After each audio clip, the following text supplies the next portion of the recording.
Hari ini saja novel Meraih Bintang sudah di-download 330 orang.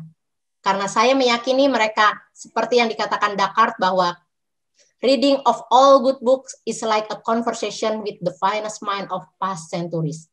Membaca buku itu adalah kita bercakap-cakap dengan ide-ide terbaik. Dan hari ini kita akan membedah buku Mimpi Sang Bintang, artinya kita akan bercakap-cakap dengan ide-ide terbaik, pengalaman-pengalaman terbaik dari kelima penulis. Terima kasih. Assalamualaikum warahmatullahi wabarakatuh. Waalaikumsalam warahmatullahi wabarakatuh. Baik, terima kasih kepada Ibu Sri Nur Hidayah atau yang bisa kita sapa dengan Bu Nu ya, atas sambutannya yang sangat luar biasa. Oke, selanjutnya adalah sambutan sekaligus pembuka acara bedah buku Mimpi Sang Bintang yang akan disampaikan oleh Profesor Dr. Nur Ahmad MA selaku Ketua Basnas. Kepada Pak Profesor, kami persilakan. Assalamualaikum warahmatullahi wabarakatuh. Waalaikumsalam warahmatullahi wabarakatuh. Bismillahirrahmanirrahim. Alhamdulillahirabbil alamin. Shalatu wassalamu ala asyrafil anbiya wal mursalin sayyidina Maulana Muhammad wa ala alihi wa ashabihi ajmain. La haula wala quwwata illa billahil aliyil azim. Amma ba'd. Bu Sri Nur Hidayah yang kami hormati dan teman-teman semuanya, terutama para penulis dan juga penulis Meraih Bintang ini yang saya hormati. Alhamdulillah kami bisa bergabung dengan saudara-saudara semuanya dalam konteks membedah buku yang ditulis oleh para mahasiswa yang saat sekarang ini sedang belajar di Aligarh University India. Seperti yang tadi saya dengar, bahwa kita saat sekarang ini sudah mengirimkan mahasiswa ke India, ke Mesir, dan termasuk juga ke Malaysia. Tentu harapan kita tidak hanya di situ saja, tetapi kalau bisa di negara-negara yang memang di situ secara keilmuan akan mendukung program-program kita ke depan dan sekaligus juga akan membawa visi dan misi, baik itu visi misi keindonesiaan, keislaman, ataupun kebasnasan. Oleh karena itu, saya sangat berharap sekali agar nanti lebih jauh kita kembangkan mana-mana negara atau universitas mana yang memang diperlukan untuk kita melakukan kerjasama dalam rangka untuk beasiswa tersebut atau pengiriman mahasiswa-mahasiswa tersebut.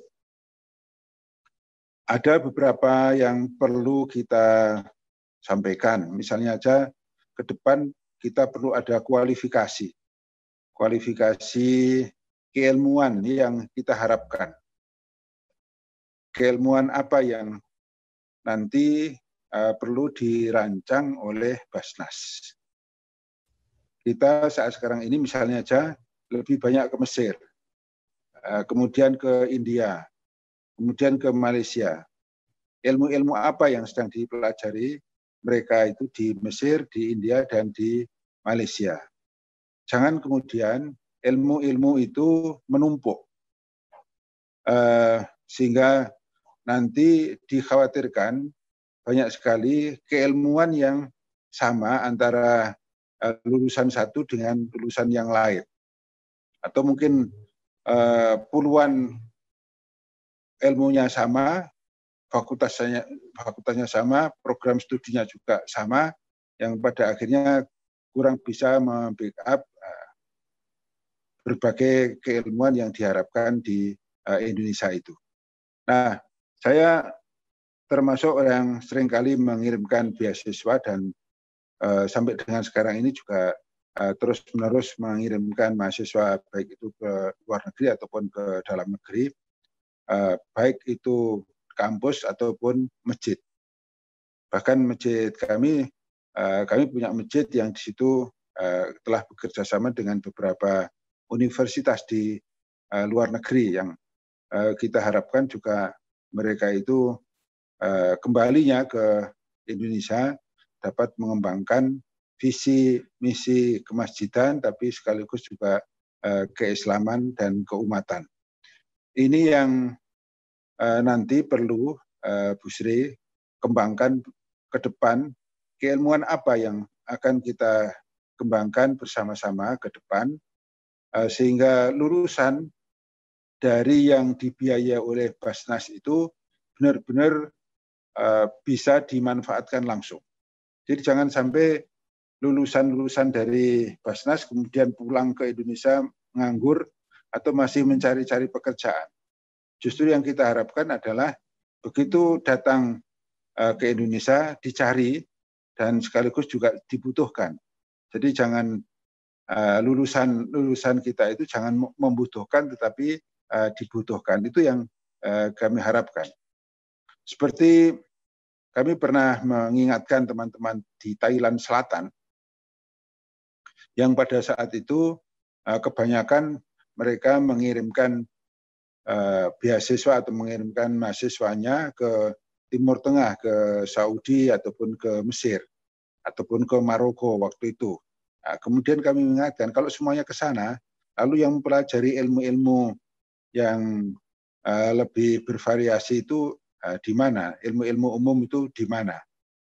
Ternyata memang belum banyak. Nah, oleh karena itu pada saat itu kemudian kami persilahkan, silahkan aja kalau mau kuliah di kampus kami yang bisa masuk di teknik, bisa masuk ke farmasi, bisa masuk ke program-program studi yang lain. Walaupun kemudian kebanyakan juga masuk ke fakultas agama.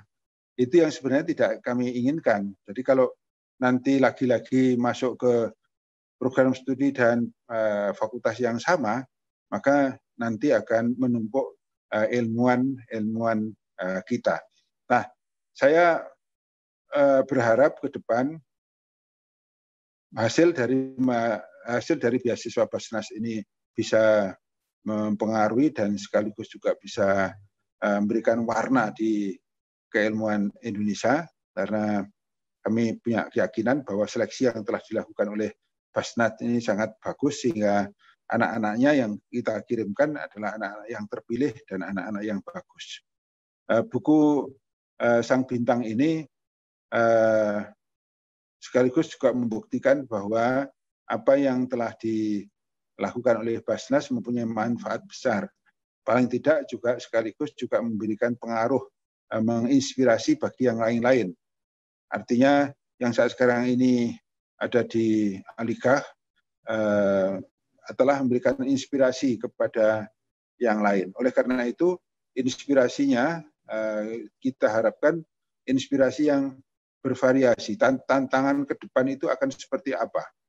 Jangan kita harapkan orang lain itu mengikuti kita, tapi justru orang lain itu menentukan apa yang akan dikembangkan, lalu kita fasilitasi.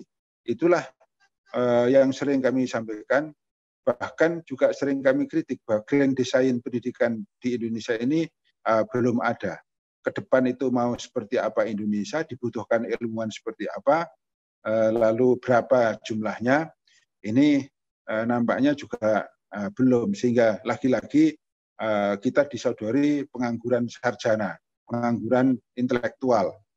Ini tentu yang tidak kita harapkan, dan Basnas pasti sudah mengantisipasi itu, maka ke depan harus lebih dipertegas lagi. Keilmuan, variasi keilmuan, klasifikasi, dan sekaligus juga kebutuhan keilmuan kita yang akan datang. Jadi jangan menumpuk keilmuan, apalagi keilmuan yang barangkali usang, yang pada akhirnya juga yang bersangkutan ataupun abiturian sendiri atau alumni-nya sendiri itu kebingungan untuk berperan di lingkungannya atau berperan di masyarakat. Saya sering menemui anak-anak yang lulus dari luar negeri, mungkin mereka masih meraba-raba, tetapi ada yang kebingungan mau bekerja apa di Indonesia. Akhirnya apa? Mereka lalu memperbanyak hidupnya di luar negeri. Karena kalau kembali ke Indonesia justru malah kebingungan sendiri. Jangan sampai terjadi itu di lingkungan kita. Kalau toh terjadi semacam itu, diaspora yang kita kembangkan bersama-sama, di luar negeri boleh, tetapi dia tetap harus mempunyai visi dan misi keindonesiaan, misi kebasnasan. Saya kira itu yang ingin saya sampaikan. Sekali lagi, bagaimana kita ke depan itu berpikir yang lebih perspektif, lebih sekaligus bervariatif tentang keilmuan. Kita ke depan akan seperti apa, butuh apa, Indonesia itu akan seperti apa, butuh ilmuwan seperti apa. Ini yang nanti bisa difasilitasi atau sebagian difasilitasi oleh Basnas, sehingga lulusan-lulusan yang dibiayai oleh Basnas itu akan sangat kelihatan keterampilan dan sekaligus perbedaannya dengan lulusan-lulusan yang lain. Karena ini kita beasiswa berarti bisa memilih orang, tidak hanya mereka sekolah, tapi kita bisa memilih apa yang diperlukan Basnas, apa yang diperlukan Indonesia, dan apa yang diperlukan umat ini.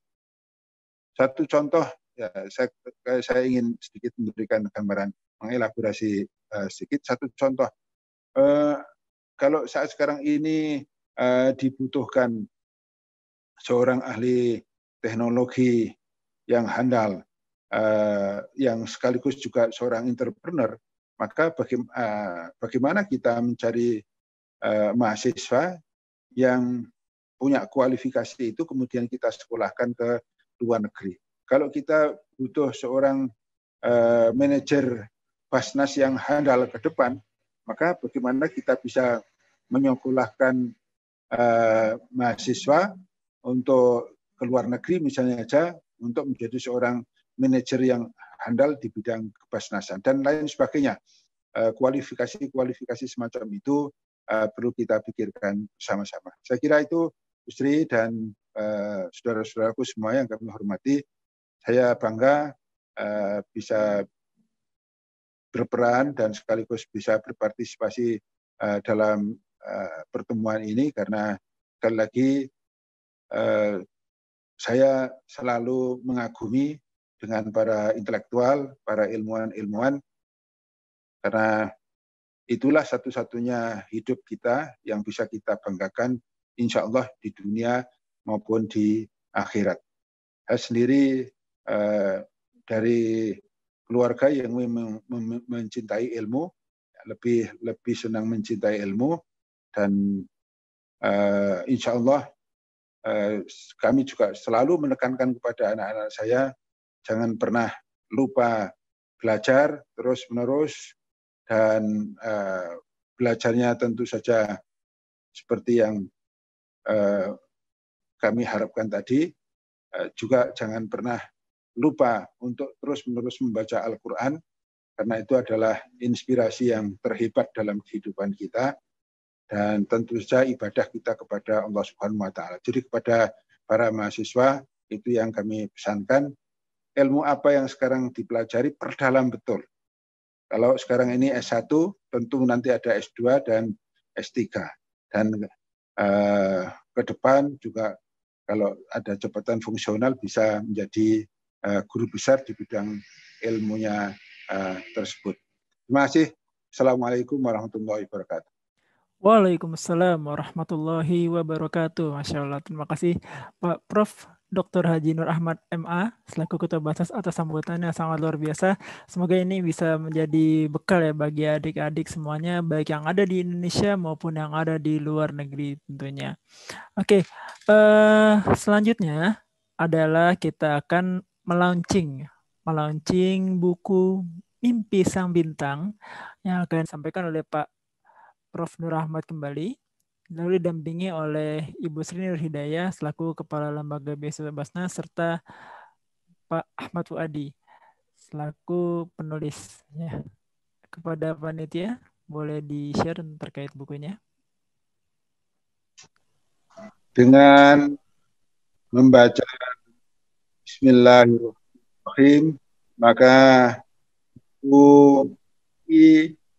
sang bintang kami luncurkan semoga bermanfaat bagi umat dan menginspirasi generasi-generasi yang akan datang. Terima kasih bagi para penonton.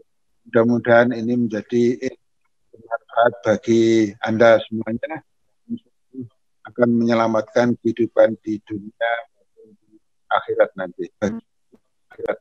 Terima kasih. Assalamualaikum warahmatullahi wabarakatuh. Assalamualaikum warahmatullahi wabarakatuh. Waalaikumsalam warahmatullahi wabarakatuh. Salam. Terima kasih kepada Pak Ketua ya, yang sambutan kepada pada acara ini gitu ya. Oke, baik. Selanjutnya adalah kita foto bersama terlebih dahulu ya. Untuk sebelum mulai acara kita foto bersama terlebih dahulu. Bagi teman-teman yang belum menyalakan kamera, harap dinyalakan terlebih dahulu kameranya karena akan kita foto. Diperlihatkan yang menulis itu. Ya, Prof. Yeah. Oke, teman-teman, bagi yang belum menyalakan, silakan. Oke. Kepada Mas Fakih, mungkin bisa dibantu untuk screenshot, Mas Fakih? Oke. Bismillahirrahmanirrahim. Teman-teman, saya akan hitung 1, 2, 3. Kalau di layar saya ada 3 layar ya yang menyalakan kamera. Oke, pertama di layar pertama. Sekali lagi kami ucapkan terima kasih kepada Pak Ketua Basnas, Pak Prof. Nur Rahmat MA atas kehadirannya. Kami berterima kasih sangat. Tidak ke jumlah yang lain ya. Siap, Pak. Terima kasih atas waktunya, Pak ya. Ya. Waalaikumsalam warahmatullahi wabarakatuh. Baik, rekan-rekan sekalian ya, mari kita sudah memasuki acara inti kita ya, launching buku Mimpi Sang Bintang ya. Sebelum itu Kak Fadil di sini akan membacakan profil singkat dari 5 penulis yang berasal dari beasiswa Cendekia Basnas Aligarh Muslim University India. Kepada operator, boleh dibantu untuk profilnya? Oke, yang pertama ada Farasa Uswatun Hasanah, yang berasal dari jurusan Communicative English ya, dan sekarang beliau berorganisasi di PPI juga, PPI TV Writer, terus kemarin juga juara dunia ya di Januari Global Female Folk Dance Competition mewakili Indonesia, Masya Allah. Kemudian yang kedua ada Nur Taufikoh yang juga semester 6 dan di jurusan yang sama, ini nilainya juga sangat luar biasa ya, karena di sana nilainya bukan pakai IPK seperti di sini, tapi ada first division dan segala macamnya. Kalau di Nur Taufikoh ini beliau juga aktif di PPI Aligarh ya, komisariat, dan juga aktif di majalah online Planologi sebagai redaktur gitu ya. Yang ketiga ada Rina Alfiana Zulfa. Nah, kalau ini Rina yang paling muda ya di antara teman-teman yang lain karena masih semester 4 gitu ya. Jurusan psikologi yang juga aktif di PPI Aligarh dan juga PPI TV serta konten kreator gitu ya, dalam majalah Planologi sebagai reporter. Selanjutnya, Mas Fakih bisa digeser. Oke. Nah, sekarang yang laki-laki ada Muhammad Saril Hasibuan dari jurusan linguistik ya, yang juga aktif di PPI Aligarh, kemudian redaktur pelaksana dan reporter di majalah online Planologi, dan terpilih sebagai pengibar bendera, Masya Allah, di acara 17 Agustus di New Delhi, Masya Allah, luar biasa. Dan terakhir ada Saudara Ishamuddin Zulfi yang juga dari linguistik dan aktif juga di PPI dan juga sebagai reporter di majalah online Planologi. Masya Allah, sangat luar biasa ya teman-teman. Oke, sebelumnya kita dengarkan terlebih dahulu untuk video ya. Video dari para penerima beasiswa Cendekia Basnas Aligarh Muslim University.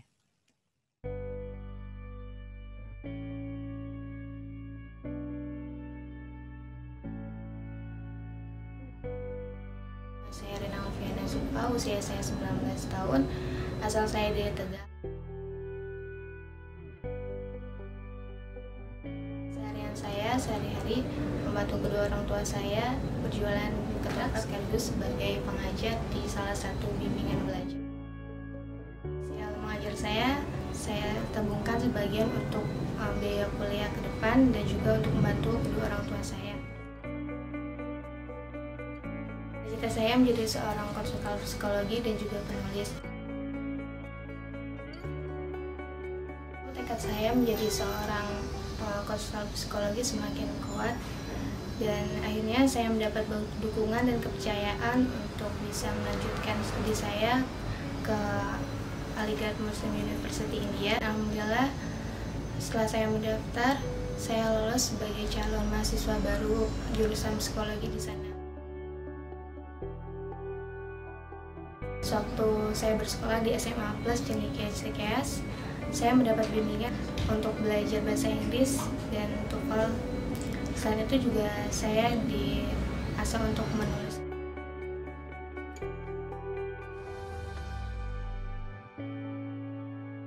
Harapan saya sama anak saya, semoga dia jadi anak yang bermanfaat, berbakti pada kedua orang tuanya. Memang dia dari kecil bercita-cita ingin jadi orang yang sukses dan ingin membahagiakan kedua orang tuanya.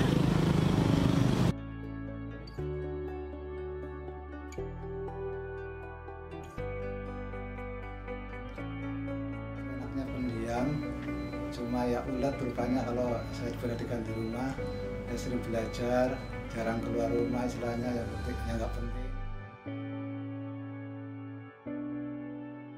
Kuliah di India, yang mudah-mudahan bisa membagikan kedua orang tua dan keluarga.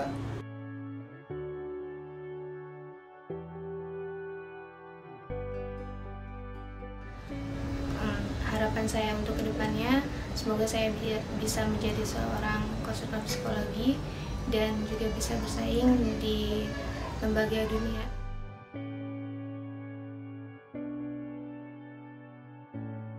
Terima kasih Muzakir dan terima kasih juga untuk masyarakat Indonesia.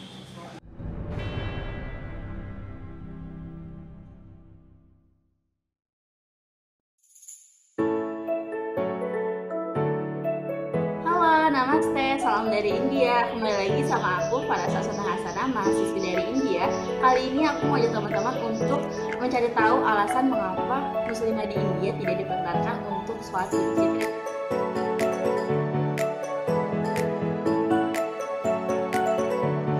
Oke buat teman-teman, jadi di video kali ini aku mau ngajak pasar Aligarh karena aku mau ngebongkar rahasia tentang pasarnya Aligarh. Kira-kira bener gak sih harga pangan di India tuh?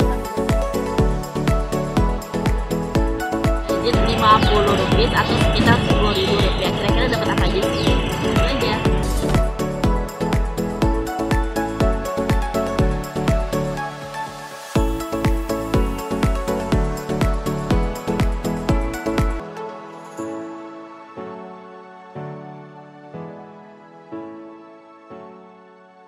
Ya, profil singkat dari teman-teman penerima beasiswa Cendekia Beasiswa Aligarh Muslim University. Nah, selanjutnya kita akan masuk ke acara utama ya, yaitu bedah buku Mimpi Sang Bintang yang akan dipandu langsung oleh MC kondang kita ya, MC kondang kita dan juga suka ngisi MC kondangan gitu ya, Kak Uju Sulihendra. Halo Kak Uju. Baik, terima kasih. Oke. Ya, Mas Fadil. Suara saya cukup clear ya? Clear, alhamdulillah. Oke, baik. Baik, terima kasih banyak Mas Fadil. Hari ini tidak menjadi MC kondang ya, tapi menjadi moderator. Oke, baik. Bismillahirrahmanirrahim. Assalamualaikum warahmatullahi wabarakatuh. Selamat siang waktu Indonesia, siang menjelang sore waktu Indonesia Barat, dan mungkin sudah siang juga ya di India untuk siang hari ini.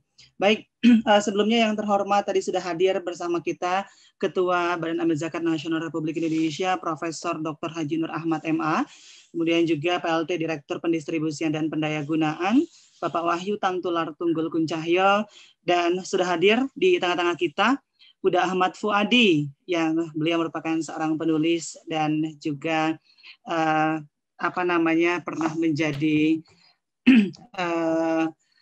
baik. Saya akan bacakan singkat CV Ahmad Fuadi atau Uda Fuadi. Beliau adalah writer, speaker, traveler, and scholarship ya. Karena memang beliau ini mendapatkan beasiswa banyak sekali, jadi dan beasiswanya juga sangat bergengsi. Oke, saya kupas sedikit tentang Uda Ahmad Fuadi ya. Kemarin saya mendapatkan CV ketika kita di acara Kongres Beasiswa Indonesia yang pertama. Nah, ini adalah apa namanya CV dari Uda Ahmad Fuadi. Beliau adalah tadi writer, speaker, traveler, and scholarship. Beliau lahir di Bayur, kampung kecil di tepi Danau Maninjau, Sumatera Barat ya. Karena sapaan beliau akrab dikenal dengan Uda Fuadi. Baik, teman-teman, beliau juga pernah melanjutkan sekolah di Pondok Modern Gontor, kemudian lulus kuliah hubungan internasional Unpad, dan setelah itu melanjutkan pendidikan di samping setelah menjadi wartawan dan jurnalis, melanjutkan beasiswa Fulbright untuk S2 di School of Media and Public Affairs, George Washington University, USA. Kemudian banyak melanjutkan pendidikan lainnya serta mendapatkan berbagai beasiswa. Dan seperti teman-teman ketahui bahwa Uda Fuadi banyak sekali menulis buku. Salah satu buku yang sangat fenomenal dan juga buku yang terkenal adalah, salah satunya adalah buku Negeri Lima Menara, bagaimana bercerita tentang perjuangan dan juga kisah untuk menempuh pendidikan di berbagai negara. Selamat datang Uda Fuadi, Assalamualaikum. Waalaikumsalam. Oke, kita ketemu kembali. Insya Allah nanti Uda Fuadi akan salah satu menjadi pembedah juga untuk dan menanggapi nanti buku yang dituliskan oleh teman-teman. Dan juga sudah hadir di sini Mas Yoli Hemdi. Tadi Mas Yoli saya lihat ada, mungkin teman-teman boleh dibantu untuk di spotlight. Mas Yoli Hemdi ini adalah pembina ataupun mentor dari adik-adik yang berada di India, dan beliau juga owner the Super Teacher Institute. Assalamualaikum Mas Yoli. Oke, Mas Yoli mungkin bisa dibantu nanti di unmute. Oke. Oke, Mas Yoli sehat? Alhamdulillah. Oke, alhamdulillah sehat ya, Mas Yoli. Baik, kemudian saya akan menyapa teman-teman yang ada di negara Nanjau di sana. Ini udah bisa joget-joget belum ya? Teman-teman yang ada di India. Halo Sahril Hasibuan. Sahril tadi udah gabung lagi belum ya? Oh, belum. Sahril sekarang ada di New Delhi ya. Sahril udah gabung belum? Kalau sudah bergabung, mungkin bisa. Belum, Mas Uju. Belum ya? Oke. Sahril informasinya sekarang ada di New Delhi. Kemudian Farasa dan Rina. Halo, assalamualaikum teman-teman. Boleh di unmute? Waalaikumsalam. Oke, teman-teman gimana? Ini sudah ada di negeri Bollywood, sudah bisa joget-joget? Oke, baik, sehat ya Farasa dan Rina. Kemudian di sini ada Nuur Taufiko. Halo Nuur, assalamualaikum. Waalaikumsalam warahmatullahi. Oke, Nuur juga sehat ya. Kemudian ada Isamuddin Zulfi. Isamuddin, Zulfi sehat? Alhamdulillah sehat. Oke, alhamdulillah sehat. Baik, teman-teman, saya akan membacakan singkat profil perjuangan dari teman-teman di samping tadi yang sudah disampaikan oleh Mas Fadil. Hari ini kita akan membedah buku Mimpi Sang Bintang, Perjuangan 5 Anak Bangsa Meraih Impian di India. Baik, mereka adalah Muhammad Sahril Hasibuan, anak petani di desa Pancaukan, Padang Lawas, Sumatera Utara. Kemudian ada juga Isamuddin Zulfi, putra penjual es pinggir jalan yang sempat menjadi pengemudi ojek online. Kalau sekarang nggak lagi ya, sekarang udah berada di India untuk menempuh pendidikan. Saya nggak tahu, di India ada ojek online nggak sih, Zulfi? Ada. Cuman ada ya? aja, Uber. Oke, Uber ya. Udah pernah mendaftar juga? Belum ya? Nanti nabrak sana sini ya kalau ikutan ya, Zulfi ya. Oke, dan selanjutnya ada Rina Alfiana Zulfa, yang tadi teman-teman lihat videonya, putri penjual ketoprak. Kemudian Farasa Uswatun Hasanah, anak penjual bakso dan sempat menjadi buruh pabrik kertas. Dan yang terakhir adalah Nur Taufikoh Fitria, yang ayah dan ibunya bekerja keras di pabrik kertas dan pabrik boneka. Dan kelima dari putra-putri terbaik bangsa kini telah berada di negeri India untuk menempuh pendidikan dengan jurusan yang sudah mereka ambil masing-masing. Dan hari ini kita akan membedah buku yang telah ditulis, buku kedua, di mana buku pertama adalah Meraih Bintang. Kemudian buku yang kedua adalah Mimpi Sang Bintang. Baik, sebelumnya mohon izin Uda Fuadi dan Mas Yoli, saya akan bertanya terlebih dahulu kepada para penulis buku Mimpi Sang Bintang. Baik, teman-teman boleh diceritakan tidak kenapa teman-teman di sini menulis buku yang kedua? Apa bedanya dari buku pertama yang sudah teman-teman tulis? Karena kalau kita lihat buku yang pertama itu adalah buku bercerita tentang bagaimana titik balik perjuangan teman-teman akan menempuh pendidikan ke India tepatnya. Dan buku yang kedua ini seperti apa? Apakah ada perbedaan yang signifikan atau bercerita tentang hal yang lainnya? Dan ya, teman-teman mungkin bagi seluruh peserta bisa mendownload buku di website Beasiswa Basnas yang alamatnya diinformasikan oleh panitia melalui kolom komentar ya. Silakan, siapa yang akan menjawab tentang pertanyaan pertama? Oke, silakan Farasa mungkin. Ya Kak, sebelumnya terima kasih kepada Kak Fadil dan Kak Uju sebagai moderator dan MC. Dan saya juga sebelum saya menjawab pertanyaan dari Kak Uju, saya izin berterima kasih kepada yang terhormat Bapak Profesor Dr. Haji Nur Ahmad selaku pimpinan Basnas, yang terhormat kepada Ibu Sri Nur Hidayah selaku pimpinan Lembaga Beasiswa Basnas, yang terhormat juga kepada Mas Adi sebagai penulis yang telah hadir pada kesempatan hari ini, dan yang terhormat kepada Bapak Yoli Hendy sebagai mentor saya dan teman-teman di sini. Dan tak lupa juga terima kasih kepada teman-teman semua yang telah hadir pada kesempatan kali ini. Salam kenal buat semuanya. Langsung saja saya jawab pertanyaan dari Kak Uju. Untuk perbedaan dari buku pertama dan kedua ini, di buku pertama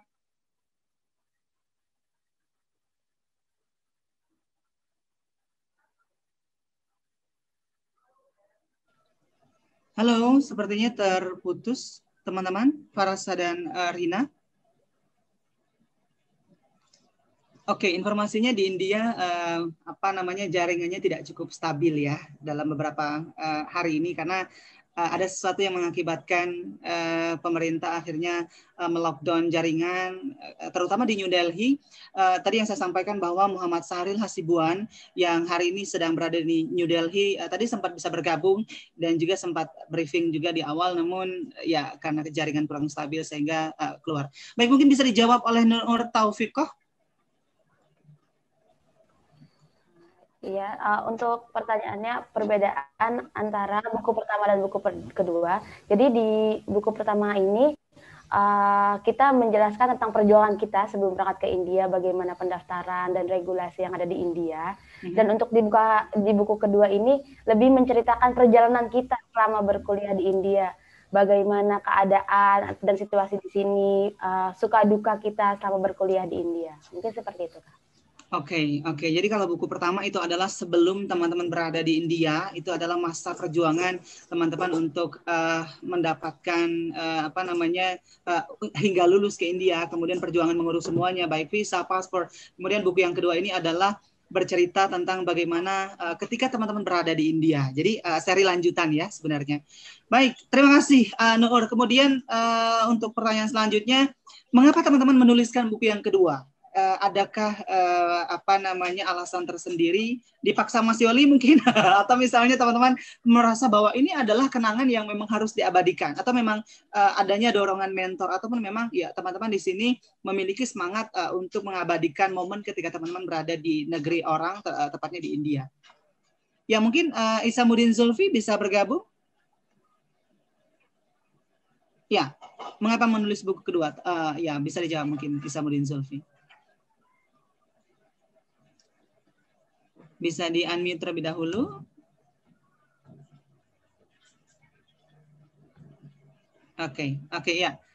Bisa, Zulfi? Oke, mungkin dilanjutkan oleh Nur. Silakan, Nur.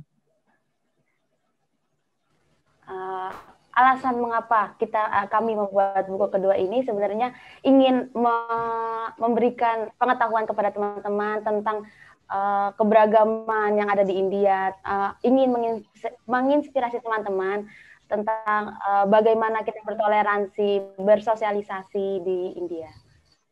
Oke. Untuk teman-teman saat ini boleh diceritakan tidak? Saat ini teman-teman kan berada di Aligarh Muslim University ya. boleh disampaikan mungkin ke teman-teman peserta bedah buku Mimpi Sang Bintang, mungkin itu tepatnya berada di daerah mana dan berapa Muslim di sana, karena itu adalah Aligarh Muslim University ya. Boleh mungkin dijawab oleh Zulfi, silakan. Ya, Assalamualaikum warahmatullahi wabarakatuh. Waalaikumsalam warahmatullahi wabarakatuh. Jadi Aligarh Muslim University itu terletak kurang lebih dari New Delhi itu sekitar 300 kiloan, atau bisa ditempuh dengan bis yang biasanya kita bis biasa aja atau kereta. Jadi untuk ke KBRI atau ibu kota New Delhi tidak terlalu jauh. Akan tetapi Aligarh itu seperti sebuah kampung. Beda dengan New Delhi. Makanya biaya hidup di sana tuh murah. Jauh dengan kota-kota besar seperti Delhi, ibu kota state sendiri, Lucknow, itu biaya hidup lumayan mahal. Jadi makanya kita bisa cukup dengan 1 juta itu karena kita di Aligarh itu kampung, jadi agak lebih murah. Baik, terima kasih. Jadi Aligarh itu memang bukan di bagian ibu kotanya, tapi memang salah satu di daerah tepatnya ya, dan memang biaya hidup di sana juga murah. Oke, terakhir sebelum saya minta tanggapan dari Mas Huda Fuadi dan juga ke Mas Yoli, teman-teman kan tadi disampaikan oleh Nuur bahwa buku kedua ini adalah buku yang ditulis karena memang ini perjalanan.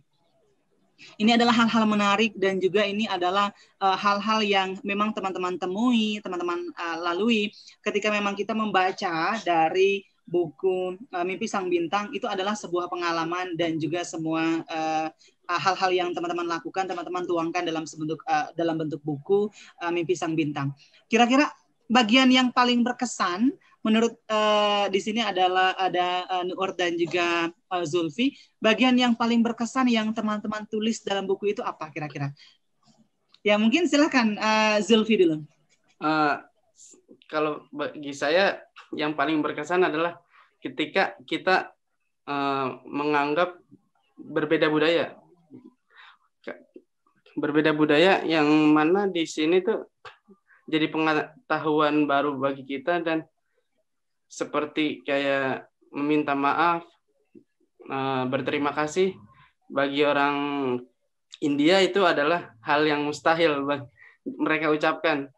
Jadi setiap adat yang kita tahu setelah kita tinggal di sini, kita jadi mengetahui pengalaman bersosialisasi dengan teman India, adatnya, jadi dan dari negara lain pun jadi kita jadi lebih tahu, menambah pengalaman dari segi budaya dan sosial. Oke, Zulfi, ini hal menarik kan, kalau misalnya di India itu kan kalau misalnya tidak itu kan geleng-geleng kepala gitu ya, itu tuh oke ya. Kan kalau misalnya di Indonesia kan itu enggak kan, ya nggak sih? Teman-teman pernah terkecoh nggak sih akan hal itu? Kalau nei ya emang tidak, maksudnya kalau ya neneknya tidak, maksudnya kalau kepala itu kan kalau misalnya gini mereka tuh iya ya. Iya, benar ya. Dia geleng-geleng ya. Oke, geleng-geleng itu iya ya. Sedangkan kita kan geleng-geleng itu enggak bukan ya, atau tidak ya. Oke, silakan mungkin yang baru bergabung, Sahril Hasibuan, apa kabar Dek Sahril? Ya, sehat Kak. Oke, gimana kondisi Delhi saat ini gimana? Semenjak kemarin sih Kak ya, suara saya kedengaran Kak? Ya, terdengar. Sejak kemarin sebenarnya ada demo gitu ya, ada demo buku dan tani gitu. Jadi sudah banyak jalan-jalan yang di blok-blok gitu, macet juga, parahnya macet. Bahkan kemarin itu sampai siang hari, sampai pukul 1 waktu India itu jalanan itu benar-benar ramai, macet gitu. Untuk hari ini sudah mendingan. Baik. Nah, berbicara tentang buku yang teman-teman tulis kan pasti ada part yang menurut teman-teman paling berkesan ketika teman-teman menuliskan buku Mimpi Sang Bintang. Nah, menurut Dak Sahril, bagian yang paling berkesan dari buku yang ditulis itu apa kira-kira? Kalau saya pribadi sih Kak ya, pas pertama kali sampai di India, benar-benar merasa terkesan gitu kan. Jadi kita itu seingat saya sampai di India itu tahun 2018 Agustus itu masih panas-panasnya. Jadi kita disambut dengan cuaca yang benar-benar kita pertama kali dirasakan gitu kan.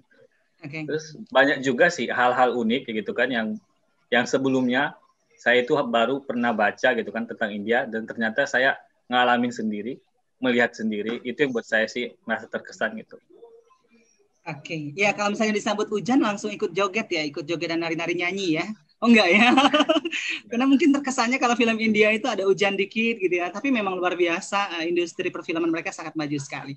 Oke, ya, saya mau mendengar suara Rina yang tadi kita lihat ada di video. Rina gimana kira-kira yang paling berkesan dari yang ditulis di buku itu apa dari Rina sendiri? Ya, halo Kak, kedengaran suaranya nggak? Iya, terdengar. Ya, kalau dari aku yang paling berkesan itu pas aku mau berangkat ya.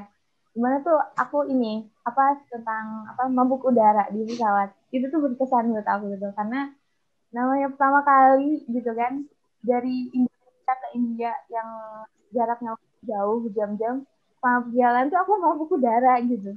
Jadi itu sih yang benar-benar kayak wah ini aku bisa nyampe apa enggak nih dalam kondisi kayak gini kayak gitu. Jadi ya itu juga terus pas banget nyampe di India itu kan lagi musim panas ya, panas banget gitu. Jadi kayak langsung jadi banget sih sama Indonesia gitu loh. Ya dari suasananya juga kayak gitu Kak. Oke, itu mabuk udara gimana ceritanya? Mau pingsan di apa namanya di pesawat? Sendirian kan? Gak ada yang dampingin? Iya, ada teman juga kenal pas mau berangkat bareng di situ. Iya, jadi itu gimana? Posisi mabuk udara itu gimana? Melayang-layang kah atau apa? Apa ya Kak? Kayak mual gitu. Ya tau emang lagi kurang fit juga. Oke. Kalau boleh tahu perjalanan Indonesia-India berapa jam ya? Kurang lebih berapa sih Kak? Sekitar 8. Oke, 8 jam ya. Jadi lumayan ya. Apalagi pertama kali naik pesawat juga ya, kemudian langsung 8 jam itu ya langsung mabok ya. Seperti tadi mabok udara. Farasa, kalau Farasa gimana? Hal yang berkesan. Ya, kalau dari aku yang di buku di part 2 ini, di buku Mimpi Sang Bintang ini ada part di mana aku tulis yang judulnya itu Mengantar Nyawa ke Numais. Nah, Numais ini kalau di India ini adalah pasar malamnya India. Jadi pasar malam ini tuh benar-benar lebih besar daripada di Indonesia. Ini benar-benar luas sekali dan sangat besar sekali dan mewahnya dalam artinya tuh glamor gitu. Dia lebih kayak biang lala 4 ada 5 terus apalagi banyak permainan-permainan wahana-wahana yang menurut aku itu tuh benar-benar bikin tegang gitu ketika kita datang ke sana. Jadi kalau misalkan kita kalau lihat di Indonesia tuh biang lala di pasar malam itu romantis gitu kan, kayak kita bisa melihat pemandangan keindahan itu dari atas gitu sambil naik biang lala. Tapi kalau di India ini kita justru malah tegang dan takut karena memang biang lala ini jadi kita khawatir dan putarannya itu sangat cepat. Jadi itu benar-benar bikin tegang dan kita tuh kayak malah jadinya gimana ya, rasa takut gitu. Tapi sejauh ini emang Nomais itu bikin kita jadi untuk habis kuliah kan capek terus kita ada itu jadi kita bisa main ke sana kayak gitu. Itu teman-teman ikut naik biang lalanya atau nonton senang ngeliat orang lain kepusing-pusingan gitu? Enggak, aku pertama kali pernah naik coba. Jadi itu emang pengalaman aku. Jadi aku tulis buku. Jadi karena aku pernah coba kan karena penasaran, oh ini bisa nggak ada pintunya, apakah aman gitu kan. Terus pas aku naik, aku kira itu perputarannya itu sama kayak Indonesia, pelan-pelan gitu. Tapi ternyata itu seru banget. Jadi itu aku takut. Oke, baik. Dan Nur, apa kira-kira Nur? Untuk saya sendiri, bagian yang paling berkesan menurut saya itu tentang sistemnya backlog. tentang suasana ujian yang ada di India. Jadi gimana pelajar India itu suka sekali belajar, giat belajar. Jadi dari sebulan sebelum ujian mereka tuh udah berbondong-bondong datang ke perpustakaan. Jadi perpustakaan tuh ramai banget. Jadi kalau misalnya kita mau belajar di perpustakaan itu sampai nggak bisa, harus ke taman-taman gitu sih. Terus kalau misalkan kita mengulang, ada yang backlog, misalnya pelajaran kita ada yang diulang, terus kita backlognya di semester ganjil, maka kita harus membayarnya di semester ganjil yang akan datang gitu. Jadi cukup lama untuk membayarnya. Itu sih, Kak. Baik, ya. Oke, ya. Beberapa memang di Indonesia ada mahasiswa dari India juga, tepatnya dulu ketika saya berkuliah memang terkenal rajin ya. Saya juga cukup aneh, mereka perasaan tidak cukup mahir bahasa Indonesia, pengantar pakai bahasa Indonesia, nilainya lebih besar dari saya.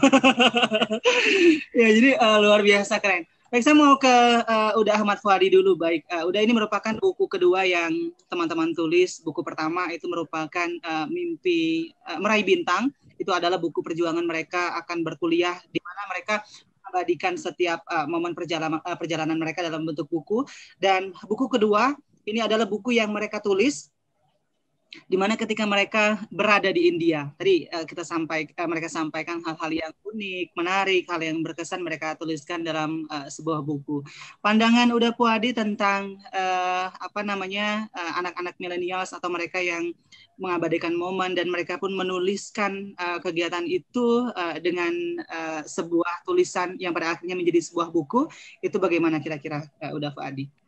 Ya, baik, terima kasih. Bismillahirrahmanirrahim. Assalamualaikum warahmatullahi wabarakatuh. Ini terima kasih buat keluarga besar Basnas untuk mengajak saya untuk bicara di sini. Tadi kepada Ibu Sri, Profesor Nur, Mas Fadli, Mas Uli.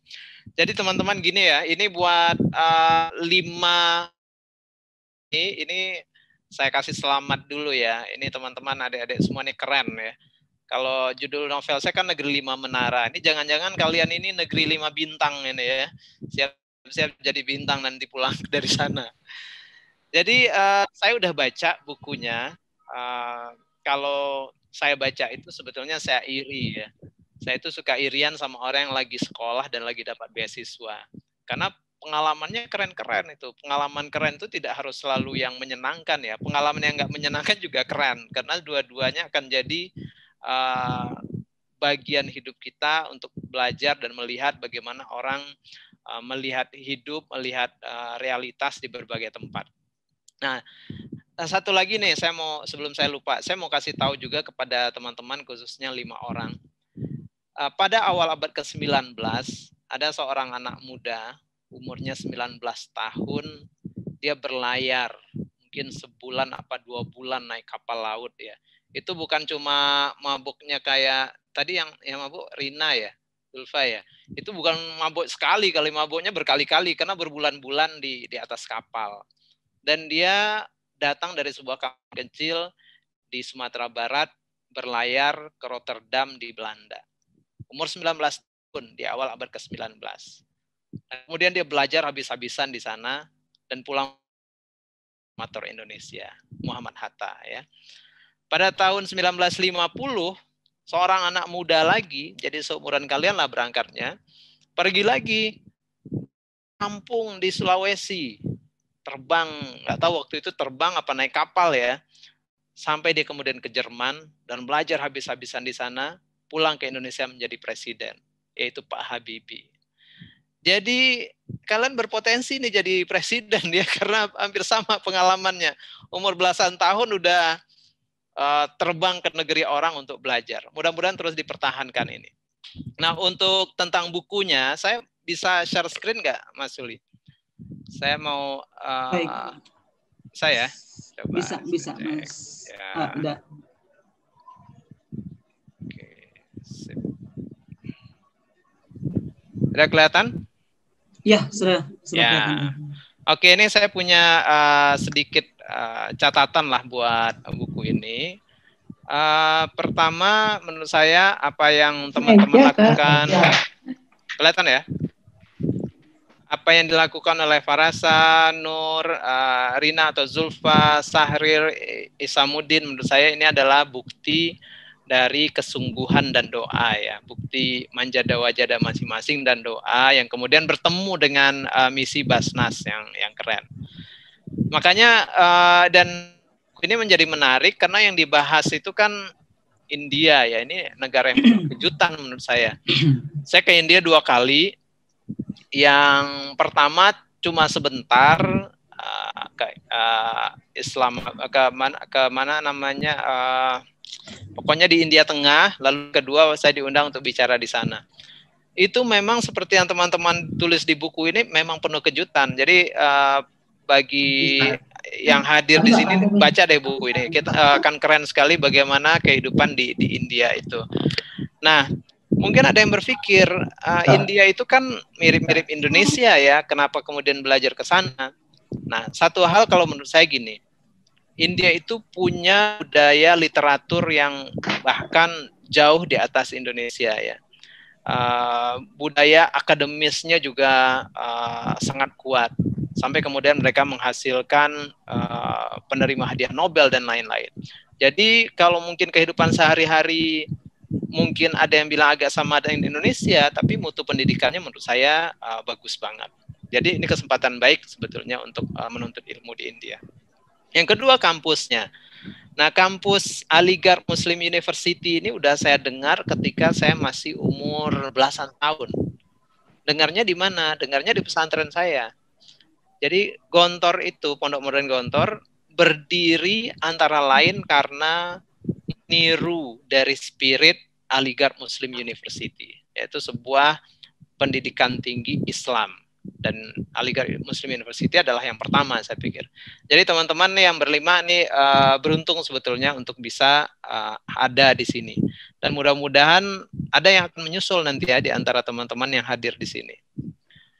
Lalu perjalanan mendapatkan beasiswa itu menurut saya adalah sebuah anugerah ya, sebuah kehormatan. Dan karena itu saya sangat terus berjuang, belajar, dan menyempatkan diri juga menulis. Menulis ini penting ya, karena menulis ini teman-teman akan menghasilkan konten. Kalau sekarang kan zamannya bikin konten ya, bukan konten TikTok, tapi ya konten yang tertulis. Konten yang tertulis ini sebetulnya adalah sebuah konten yang sangat fleksibel.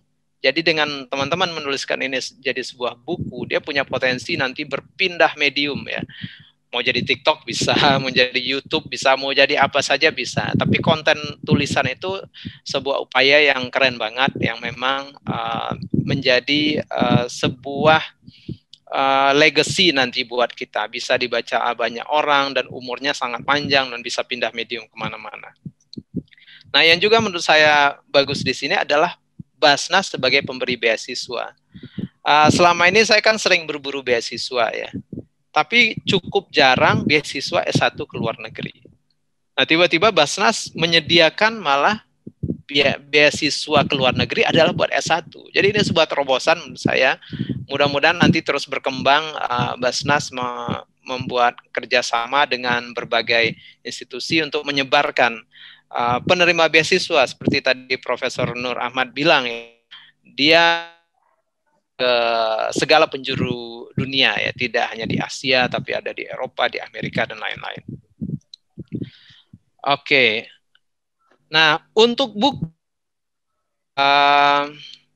saya melihat ini kalau kan saya baca buku ya, tadi saya juga udah dengar cerita teman-teman ya, Nur, Rina, Saril, masih lockdown di New Delhi ya, belum bisa balik kayaknya ya. Isamuddin, rasa ceritanya menurut saya rasa cerita yang natural ya, yang jadi apa adanya, dan ini menjadi kelebihan karena menulis itu memang sebaiknya datang dari hati kita ya, bukan dibikin-bikin, bukan untuk ini untuk itu, tapi memang sebuah ungkapan nyata dari hati. Makanya saya punya punya kelas menulis judulnya Writing from the Heart, karena menurut saya menulis awalnya harus dari hati. Karena kalau teman-teman menulis dari hati, itu sampai ke hati yang bacanya. Nah, ini beberapa tulisan yang saya baca ini banyak yang datang dari hati itu. Jadi saya ikut ketawa-ketawa, ikut kesel bacanya karena menulisnya sudah dari hati. Tapi tentu juga perlu ada catatan ini teman-teman. Ini mumpung ya teman-teman udah mulai menulis dua buku ya, kalau bisa ini dilanjutkan. Nah untuk kedepannya mungkin disiapkan lagi modal bercerita yang lebih lengkap ya. Jadi tidak hanya tapi teman-teman rajut dia lebih tulisannya lebih kuat, sehingga dalam bayangan saya buku ini kalau teman-teman nanti perbaiki, dikembang, dia akan gampang pindah, bahkan kalau bisa jadi konten film, jadi film. Dulu ada film namanya Negeri Van Orange. Negeri Van Orange itu cerita 5-6 orang penerima beasiswa ke Belanda. Jadi film layar lebar ya. Sebelumnya ditulis seperti ini. Nah, saya membayangkan kalau bisa nanti ya meneruskan ini dan bahkan memperbaiki atau menambah lagi cerita ini, bisa saja nanti ada sebuah filmnya, dan ini akan sangat menarik ya, karena yang kita ingin sampaikan di buku kan adalah pesan-pesan, inspirasi seperti tadi. Nggak semua orang baca buku, banyak yang malas baca buku, tapi suka nonton film. Nah kita harus pindahin tuh ke film. Bahkan kalau bisa dipindahin ke animasi, ke segala macam. Jadi ini peluangnya bagus, tinggal teman-teman perdalam ya skill menulis itu. Dan yang penting terus menulis. Jadi jangan kemudian udah cukup lah bikin tulisan seperti ini. Terus menulis. Karena menulis itu kita meninggalkan legacy, warisan ya, yang melintas batas umur kita. Kita udah nggak ada lagi di dunia, ya tulisan kita kan nggak ikut meninggal kan. Tulisan kita akan terus hidup. Dan dia punya kemampuan melintas batas ya. Melintas batas geografis, melintas batas sosial, melintas batas agama dan lain-lain. Bisa dibaca banyak orang. Dan kita ini bisa menginspirasi banyak orang. Nah, yang menurut saya juga bagus kalau ditambah, kebetulan udah ada bukunya, di bagian belakang mungkin teman-teman atau mungkin tim Basnas menambahkan info tentang beasiswa, berbagai beasiswa Basnas tadi. Jadi kalau orang tiba-tiba baca, tertarik dengan ceritanya, di belakangnya ternyata sudah ada flyer atau poster tentang beasiswa Basnas. Dan tidak lupa juga dituliskan bagaimana kemudian buku ini adalah buku kedua. Karena kalau saya kemarin terima, saya nggak tahu kalau ada prequelnya, bahwa ini sequel. Jadi orang tahu, ternyata ini buku ini sebelumnya ada, dan siap nyari lagi gitu. Dan kalau bisa, kalau emang yakin ada buku ketiga, sekalian ditulis, tunggu buku ketiga gitu ya. Jadi itu menambah orang penasaran dan menjadi lebih mengerti keseluruhan cerita tentang perburuan beasiswa ini. Karena kalau baca di sini aja kan kehebohan ketika tinggal di India ya, padahal di buku pertama sudah diceritakan bagaimana perjuangan sebelum dapat beasiswa. Nah, mudah-mudahan di sini dituliskan nanti ada informasi tambahannya. Saya pikir itu tinjauan singkatnya ya, nanti kita bisa lanjutkan dengan ngobrol-ngobrol. Tapi intinya ucapkan selamat kepada teman-teman karena sudah menghasilkan buku yang bagi saya sih saya bisa menikmati karena ceritanya natural. Tinggal nanti teman-teman asah lagi, teman-teman perbaiki. Siapa tahu nanti Ibu Sri punya ide bikinin filmnya, Bu. Kalau nggak di bioskop, sekarang kan streaming, OTT, atau dibikin video YouTube-nya, keren. Oke. Ya Allah. Gitu. Oke, kira-kira itu dulu dari saya. Silakan kembali ke Mas Suli. Oke, siap. Baik, terima kasih udah Ahmad Fuadi. Selanjutnya saya mau ke sang mentor nih, Mas Yoli. Assalamualaikum Mas Yoli. Mas Yoli, di dalam konteks ini saya ingin bertanya kepada Mas Yoli bagaimana kira-kira Mas Yoli memiliki semangat untuk mengantarkan adik-adik ini, tepatnya karena kalau yang di awal yang saya baca tadi, bahwa mereka bukan berasal dari keluarga yang memiliki berkecukupan gitu ya. Mereka berjuang dan bahkan sampai dengan detik ini tadi yang disampaikan oleh Mas Fadil sebagai MC, nilai mereka pun tidak main-main. Mereka pun juga berada nilai yang cukup tinggi. Nah, kira-kira bagaimana apa yang Mas Yoli terapkan kepada adik-adik sampai dengan saat ini sehingga mereka pun tetap bertahan, tidak putus asa meskipun memang mereka adalah orang Indonesia yang berkuliah di India. Silakan Mas Yoli. Baik, Bismillahirrahmanirrahim. Assalamualaikum warahmatullahi wabarakatuh. Waalaikumsalam. Suara saya clear ya, Mas? Yes, terdengar jelas Mas Yoli. Situasi puncak juga kayak India ini, kadang-kadang ada gangguan. Baik, terlebih dahulu izinkan kami mengucapkan terima kasih kepada Badan Amil Zakat Nasional atau Basnas, kepada Bapak Ketua Basnas, kepada Ibu Sri Nur Hidayah. Bagi kami dari The Super Teacher Institute, Basnas merupakan hadiah terbesar dari Allah Subhanahu wa Ta'ala. Karena ketika detik-detik pengiriman dari adik-adik kita ke luar negeri ini, itu kita memang tidak memiliki bayangan dan mengalami kesulitan yang luar biasa. Yang kesulitan itu kalau diceritakan bisa satu novel juga. Lalu Allah mendatangkan Badan Amil Zakat Nasional.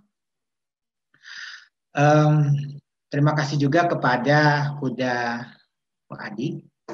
Saya sudah ke Gontor dan kaget, kok ada asrama di sana, namanya Aligar udah. Ya kan? Dan konon kabarnya udah Pak Adi, sebenarnya yang ke Aligar itu, dari zaman dahulu kala itu adalah alumni Gontor. Alumni Gontor semuanya. Karena Aligar Muslim University adalah kampus pertama di dunia Islam yang menerapkan sistem pendidikan modern. Berbahasa Inggris, meniru ke kurikulum Cambridge, dan mahasiswa dan sistemnya klasikal, mengajarkan ilmu-ilmu modern, walaupun ketika itu Muslim India sendiri menentangnya, bahkan sampai kampusnya itu diserbu gitu. Nah, kampus inilah yang melahirkan presiden dan perdana menteri dan pemimpin-pemimpin di negara Islam, baik itu di Moldova, di India, di Pakistan, di Kashmir, dan banyak negara lainnya. Dan salah satu kerjasama yang luar biasa itu adalah dengan Gontor. Nah, dari situlah kami mulai mencari cara untuk mengikuti langkah Gontor. Jadi kehadiran Uda Fuadi ini sangat inspiratif bagi kami dan saya pribadi mengucapkan terima kasih. Apalagi kita juga sekampung. Uda Fuadi dari Maninjau, saya dari Bukit Tinggi sampai Angke. Jadi C23 bisa lah. Dake. Reuni ya, sekalian reuni ya berarti ya. Iya, reuni. Okay. Kita tentu mengharapkan udah Pak Adi memberikan inspirasi terus bagi adik-adik kita. Terus sedikit tentang sebenarnya yang lembaga kami di Super Teacher Institute itu memberi beasiswa dari SD, SMP, SMA, bahkan sampai S3 gitu. Tapi untuk India ini luar biasa kerjasamanya dengan Basnas karena banyak sekali yang ingin kuliah ke India. Yang mendaftar ke saya itu banyak sekali. Dan hanya sedikit yang kita loloskan. Kenapa? Bahkan kita menganjurkan ke Eropa deh, jangan ke India. Kenapa?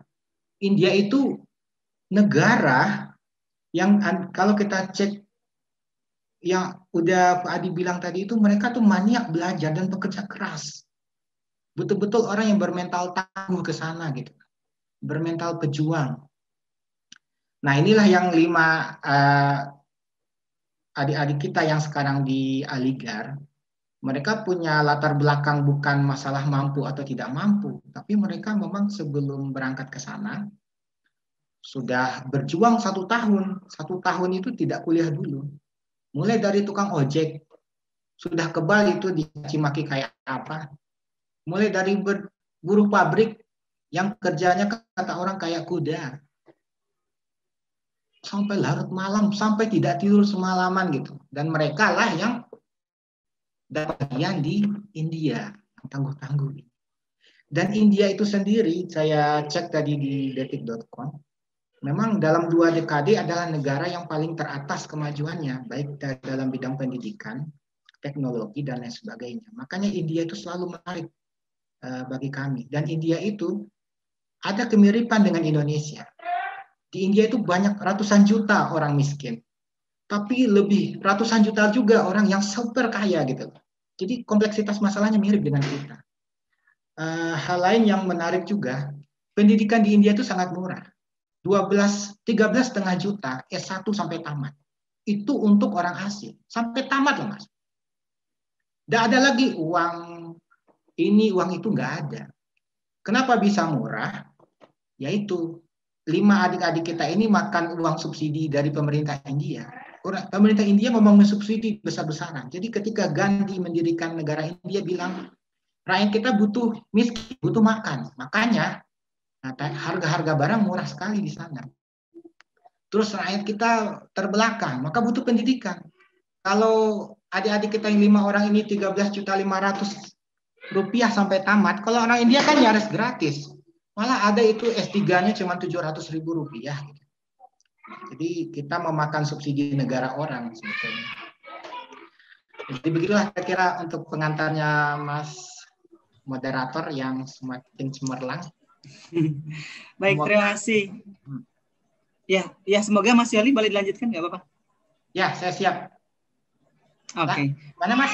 Tadi apa kalimatnya? Saya tambah sedikit. Yes, boleh. Saya tadi baca kolom chat, banyak sekali pertanyaan, dan semuanya bagus-bagus. Dan supaya gampang, baca bukunya. Itu semuanya udah terjawab.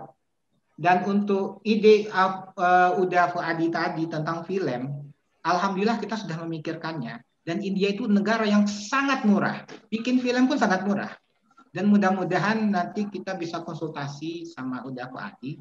Dan juga tentunya dengan Basnas, gimana caranya membuat filmnya yang bagus nantinya. Dan harga yang sangat murah. Kalau perlu gratis deh. Terima kasih. Mas Yoli, kalau nggak tahu teman-teman ini juga mempunyai siaran channel YouTube ya. Tadi salah satu video yang di-upload Farasa juga di YouTube. Boleh dikenalkan ke kita, Mas Yoli?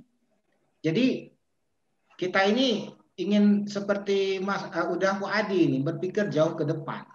Jadi jangan kuliah aja ke luar negeri. Baca kisah hidup seorang Fuadi. Bukan hanya kuliah. Jadi adik-adik kita yang berlima ini menulis buku.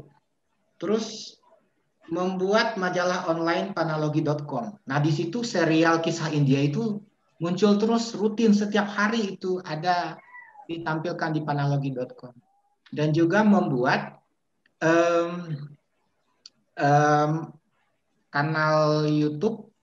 channel YouTube majalah Panalogi. Jadi seperti yang Ketua Basnas ungkapkan tadi, kita bervisi jauh ke depan. Spesialisasinya apa? Jadi adik-adik ini mengambil kuliah yang unik-unik dan sudah siap nanti. Jadi begitu Rina Alfiana Zulfa mendarat di India, kita sudah mempersiapkan nanti pasca tamat ngapain. Dan kalau bisa sebelum tamat sudah eksis gitu loh.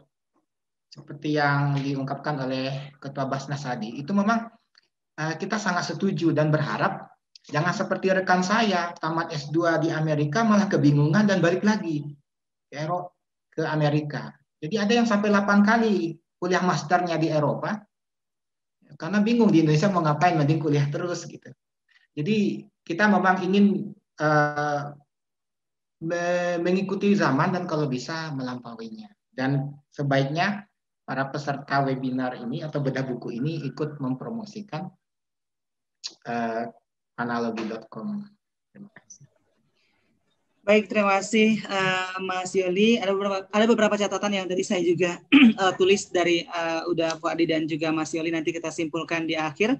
Dan saya kembali bertanya kepada para penulis buku. Baik, teman-teman, di sini tadi diulas oleh Uda Fuadi bahwa bagaimana peran pemberi beasiswa dan juga Mas Yoli juga ketika menyampaikan dengan adanya Basnas mungkin ada beberapa kesulitan yang itu cukup terlampaui ya, kalau tidak itu akan menjadi satu novel tersendiri.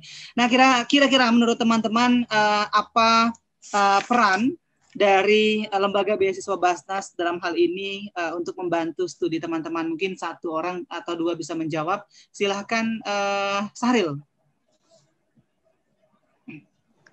Kedengaran nggak ya? Ya. Pertama-tama saya mau ngucapin terima kasih kepada Profesor Dr. Haji Nur Ahmad, MA, selaku Ketua dari Basnas Republik Indonesia, dan juga kepada Bu Sri Nur Hidayah sebagai Kepala Lembaga Beasiswa Basnas. Terima kasih juga kepada Bapak Ahmad Puadi dan juga Bapak Yoli Hemdi selaku mentor, dan juga kepada teman-teman yang hadir semuanya. Bagaimana pendapat tentang beasiswa Basnas dalam membantu studi? Saya pribadi merasa bersyukur dan sangat benar-benar berterima kasih kepada Basnas yang sudah banyak membantu mulai dari awal sampai sekarang, sehingga saya masih bisa melanjutkan studi saya yang alhamdulillah bukan di dalam negeri, walaupun di dalam negeri saya bersyukur, tapi bisa sampai ke luar negeri. Mungkin baik. Oke, baik. Mungkin ada tambahan dari Rina atau Farasa?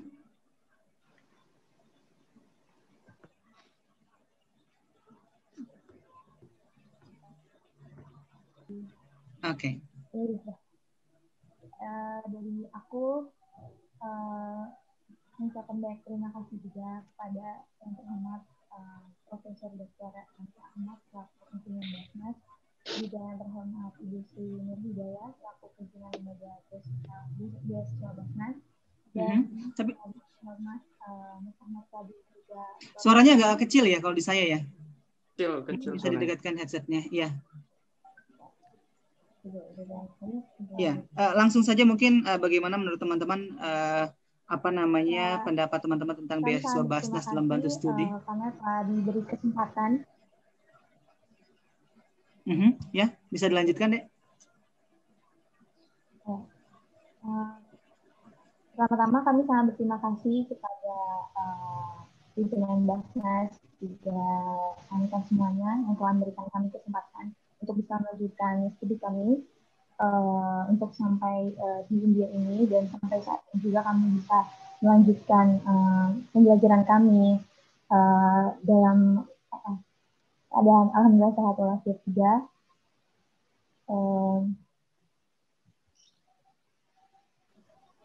Oke, baik. Terima kasih ya, Rina. Baik teman-teman, berterima kasih kepada Basnas terutama dengan saat ini teman-teman bisa didukung untuk bisa melanjutkan kuliah teman-teman ya, tepatnya berada di India. Baik, kemudian di sini sudah ada mentor kalian yang mungkin secara langsung bisa tatap muka meskipun secara online. Mungkin saya mau minta pendapat dari Nur Taufiqoh, bagaimana peran mentor teman-teman dalam hal ini untuk melanjutkan studi dan tetap berprestasi, karena teman-teman tidak berhenti ketika teman-teman berada di India, tapi teman-teman mungkin diberikan semangat, dorongan atau motivasi untuk menetaskan karya-karya lainnya. Silakan Nur. Dari saya sendiri cukup berterima kasih kepada Pak Yoli Hemdi selaku mentor saya. Beliau ini sosok yang sangat menginspirasi karena beliau tuh selalu memberikan semangat, motivasi agar saya tetap semangat menjalani hari-hari saya di India ini.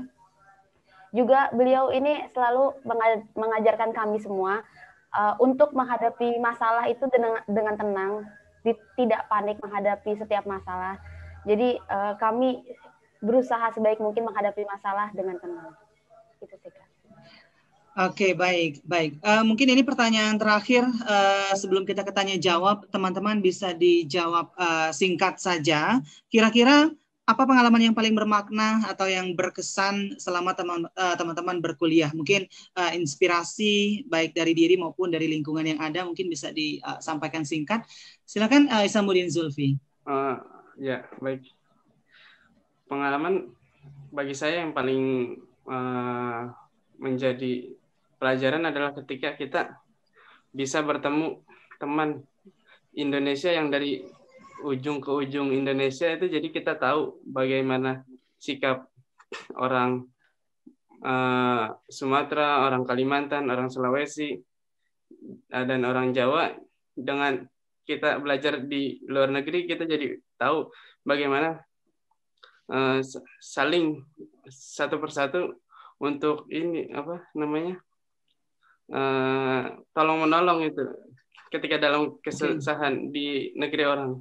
Baik, ya. Jadi ketika berada di negeri orang, betapa meskipun tidak saudara ya, tapi dikarenakan kita adalah satu asal negara, maka itu akan menjadi sebuah persaudaraan.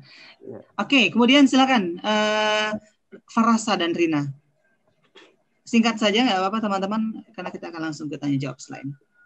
Ya Kak, saya tambahkan kalau dari saya, pengalaman dari saya dari lingkungan di sini, itu ketika ada acara winter care yang kita selenggarakan baru sama PPI di sini, itu menurut saya momen itu mengingatkan saya pada syukur saya karena kita masih diberikan selalu kesehatan dan kecukupan yang lebih, dan itu yang menjadi rasa syukur saya kembali gitu, karena melihat mereka dengan kita hanya memberikan baju yang membuat mereka sudah berkecukupan, itu menurut saya membuat mereka udah bersyukur gitu, dan itu patut saya pelajari rasa syukur mereka, karena dari sederhana itu mereka bisa bersyukur gitu. Oke, baik, silakan Rina. Aku yang paling berkesan itu ya ketika kita sama-sama siswa di sini, itu kan jauhnya dari keluarga, dari orang. Jadi ketika kita ketemu satu atau mahasiswa baru Indonesia ini di sini, jadi kita ngerasa ini keluarga kita nih. Saya ketemu keluarga kita gitu kan. Oke, jadi hampir sama dengan Zulfi ya. Keluarganya lebih terasa gitu. Ketika kita jauh perantau di negeri orang atau jauh. Oke, baik. Nur, silakan. Menurut saya pengalaman paling berkesan selama di India yaitu tentang toleransi, bagaimana mereka saling menghargai, menghormati sama. Yang kita ketahui di India ini kita bisa melihat sapi, anjing, monyet itu berkeliaran mana-mana. Kan mereka dipercayai seperti sapi sebagai dewa. Tapi kita masyarakat Muslim di India itu juga menghormati dengan tidak mengganggunya saat mereka ada di jalan-jalan. Itu sih. Baik, toleransi ya berarti ya. Terakhir, Sahril gimana? Kalau saya pribadi nih Kak, yang berkesan itu kehidupan bertetangga Kak. Walaupun kita sebagai orang asing gitu ya kan, yang notabene bukan orang India asli gitu kan, tapi beberapa kali saya alami sendiri, tetangga saya itu benar-benar memperlakukan saya dengan baik, disambut dengan baik. Suatu ketika Idul Fitri, saya benar-benar disambut, diajak ke rumah, dikenalkan dengan keluarga. Mungkin itu yang paling bermakna dari saya. Ketemu dengan banyak orang, keluarga mereka. Oke, baik. Ternyata kalau disimpulkan memang toleransi dan juga bagaimana untuk menghargai di India itu adalah cukup tinggi ya. Oke, baik teman-teman dan juga Mas Yali serta Uda Fuadi, mohon izin kita melanjutkan ke pertanyaan yang ada di kolom komentar. Ini untuk teman-teman yang para penulis, ini ada pertanyaan dari Yofi Oktaria dari Padang dan juga Belibel Pajeri. Ini pertanyaannya hampir sama. Bagaimana sistem pendidikan di India? Apakah ada perbedaan dengan di Indonesia? Kemudian bagaimana cara kakak-kakak di sini untuk memperkenalkan budaya Indonesia di sana? Silakan, ada yang ingin menjawab pertanyaan pertama dari Belibel dari Aceh dan Yofi Oktaria. Pertanyaannya adalah tentang sistem pendidikan dan juga tentang budaya. Mungkin saya bisa menjawab. Silahkan, Nur. Untuk sistem pendidikannya sendiri sebenarnya tidak jauh berbeda dengan di Indonesia. Hanya saja yang berbeda itu di sistem ujian. untuk di Aligarh Muslim University sendiri, kita ini sistem ujiannya masih manual. Jadi kalau di Indonesia kita biasa pakai komputer atau menulis ujian tinggal multiple choice, jadi kayak A, B, C, D. Kalau di sini kita nulis esai. Jadi kita ujian itu ada 7 soal, dan kita mendapat 22 lembar folio untuk menjawab 7 soal tersebut. Jadi itu sih Kak, jadi kayak pertama kali datang terus ujian, kaget kan, kita nggak pernah nulis banyak, terus kita ujian di lembar 22 lembar folio itu. Untuk itu untuk sistem ujian ya. Pegal tangan ya, berapa tadi 22 kertas folio untuk 7 soal. Iya, untuk 7 soal. Waktunya berapa jam? 3 jam. Kita dikasih waktu 3 jam. Bahasa Inggris? Bahasa Inggris. Oke, ya, gempor ya, yang tidak terbiasa ya, nulis bahasa Indonesia aja capek oleh bahasa Inggris ya. Oke, kemudian untuk budaya, gimana nih untuk budaya? Boleh saya tambahkan? Ya, boleh, Saril.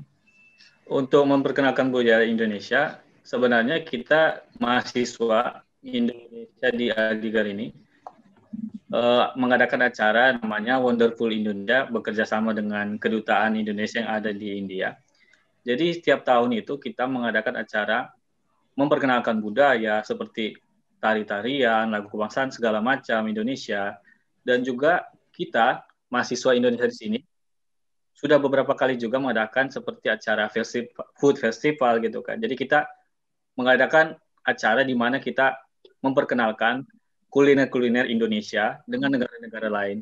Dari negara-negara tetangga seperti mahasiswa Thailand, mahasiswa dari Timur Tengah gitu. Mungkin itu sih cara kita. Kalau festival budaya teman-teman apa? Nyanyi dangdut kah atau karena kan Indonesia terkenal dengan dangdut ya. Kalau misalnya India kan terkenal dengan lagu-lagunya misalnya. Teman-teman ngapain? Boleh cerita nggak? Boleh cerita sedikit nggak? Ya silakan mungkin Rina atau Farasa kira-kira. Atau Zulfi ya. Zulfi mau menjawab ya. Silakan Zulfi. Oh iya.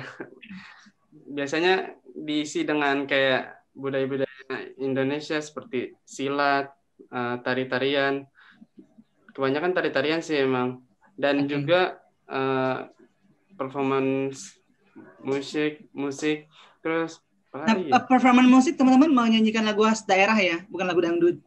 Bisa lagu daerah gitu. Enggak, ada pernah dangdut juga. Pernah dangdut. Siapa yang nyanyi dangdut? Kakak kating kita. Oke.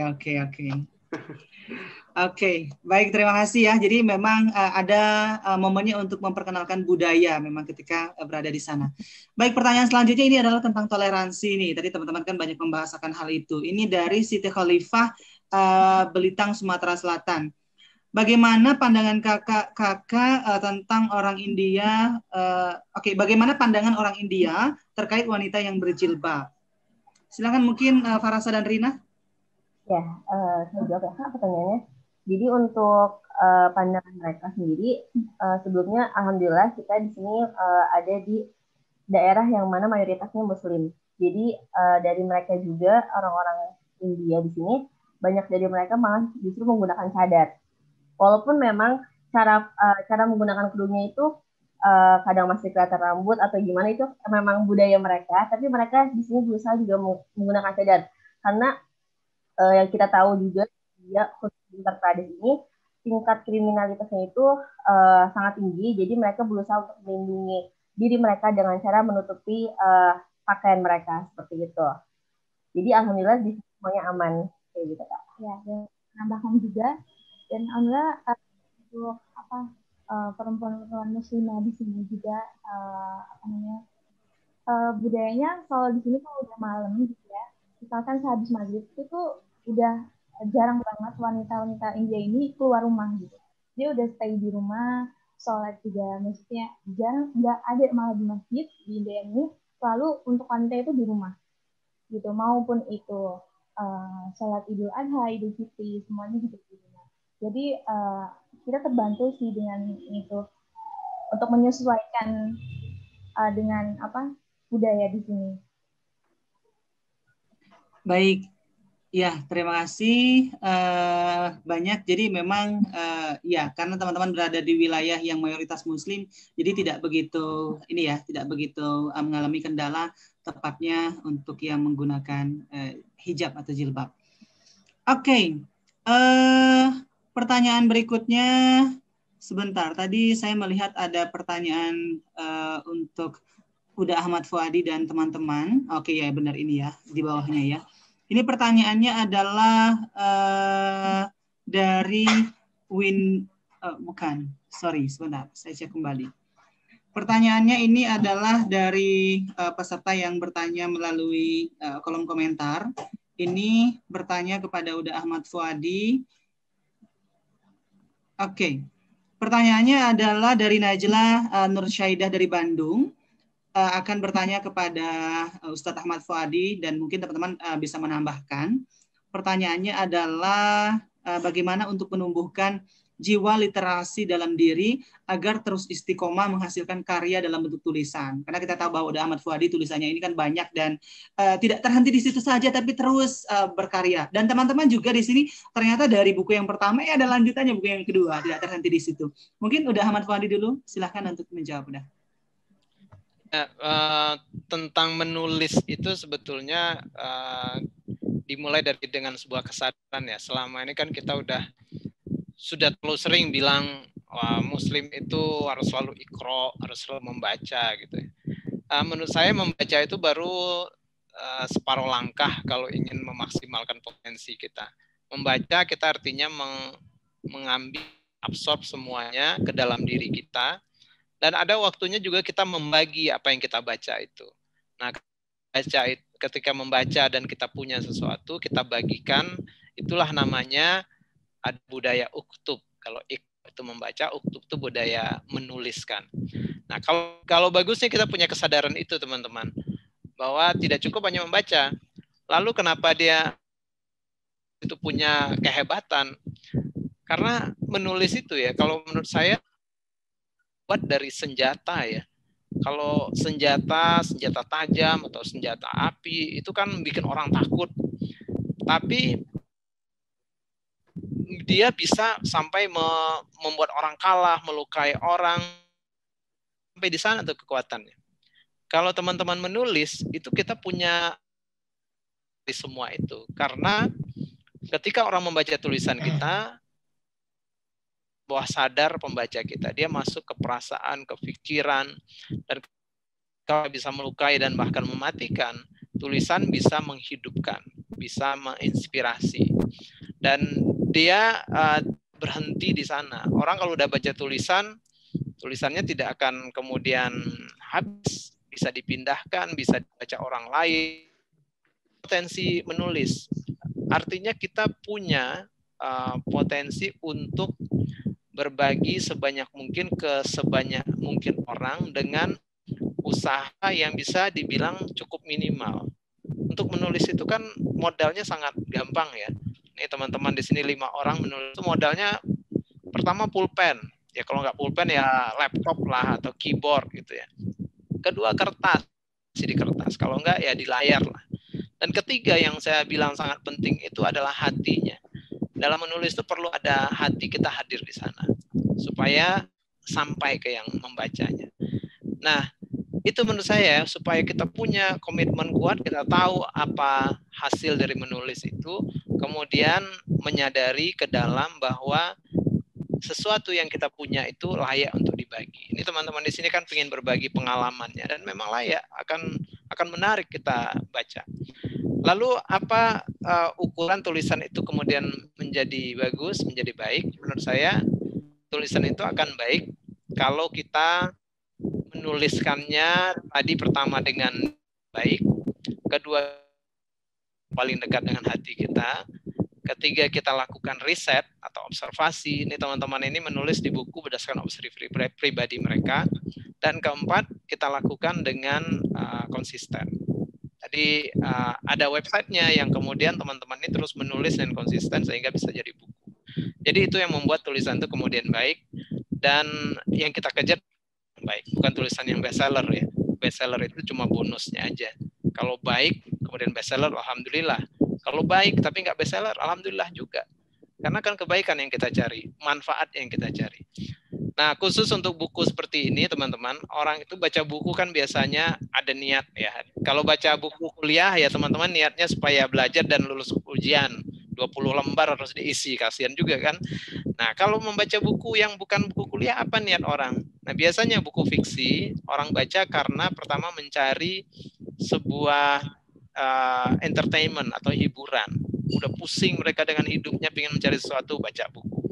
Kedua, orang pengen lari dari kenyataan. Wah, lari dari kenyataan ini. Artinya gimana? Dia pengen masuk ke sebuah dunia yang berbeda dengan dunianya dan belajar dari sana. Dan ketiga, untuk dapat sebuah pengetahuan baru. Nah, kalau komponen yang teman-teman punya dalam sebuah tulisan teman-teman, bukunya akan Aku Mimpi Sang Bintang ini, 3 ini sudah lumayan ya, menghibur, ya saya ketawa-ketawa bacanya, gimana nyentuh belanjaan, nyentuh barang langsung harus beli gitu kan, pameran klakson di mana-mana dan segala macam. Lalu ada kehidupan yang berbeda yang kita rasakan. Dan ketiga tentang pengetahuan. Kalau mau menulis seperti itu menurut saya.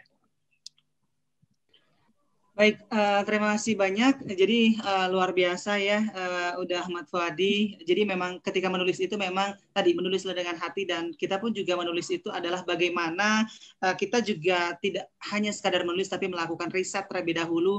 Dan tadi jangan sampai kita mengejar bestsellernya, tapi ya itu adalah bonus. Tapi bagaimana tulisan kita tetap hidup, dan itu pun akan menjadi pengalaman bagi mereka yang membacanya.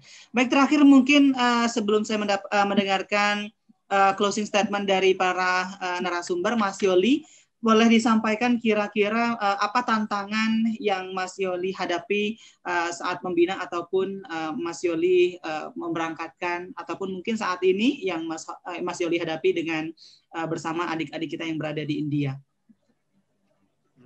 Baik, kalau tantangan terberat itu ya di awal dulu, dan itu sudah dijawab Tuhan, doa-doa adik-adik berlima ini dengan mendatangkan, waktu itu saya ingat Bu Sri Nur Hidayah yang WA saya bahwa insya Allah Basnas bisa membiayai. Pada waktu itu kita sudah benar-benar jalan buntu, mau gimana, udah anak-anak udah lulus, udah pendaftaran sudah mau detik-detik terakhir, dan alhamdulillah Allah membukakan jalan melalui Basnas, dan semoga Allah melimpahkan keberkahan bagi pimpinan Basnas, bagi Bu Sri Nur Hidayah, bagi seluruh rekan-rekan di Basnas.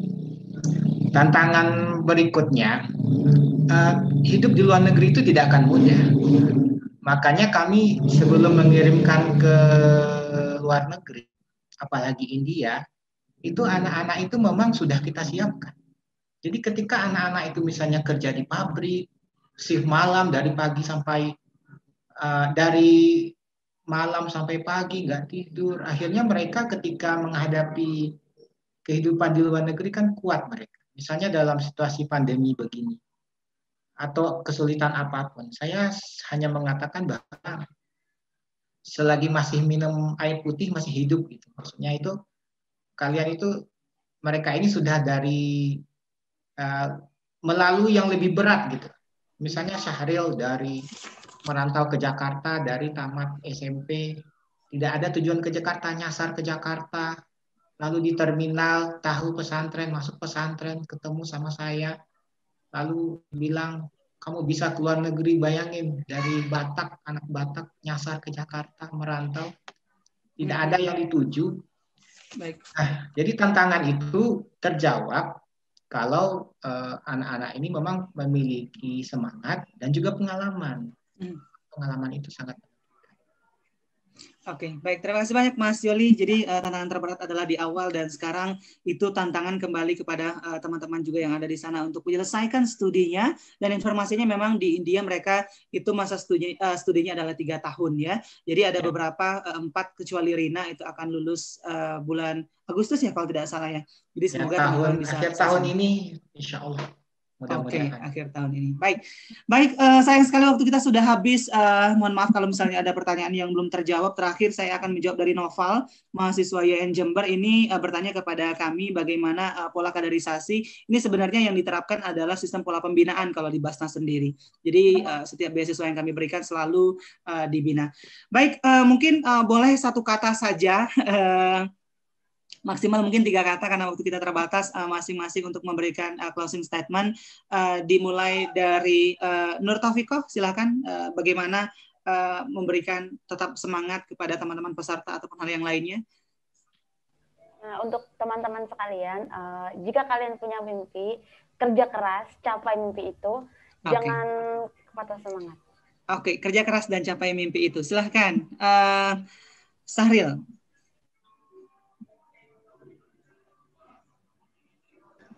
Untuk teman-teman sekalian, tetap semangat. Mungkin belum saat ini, tapi pasti datang saatnya.